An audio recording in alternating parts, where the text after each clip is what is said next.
Let me show you how to connect wireless Bluetooth earphones to any Samsung Galaxy S10 series tablet, so any of these models.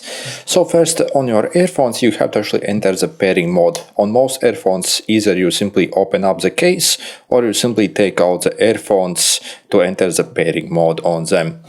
So then on your tablet, simply swipe down from your right corner here and you see you have to click and hold on the Bluetooth sign here. Okay, and we'll scan for devices. So you see it automatically found it. We can click it here. You see it's pairing. Yep, let's accept the pairing request here.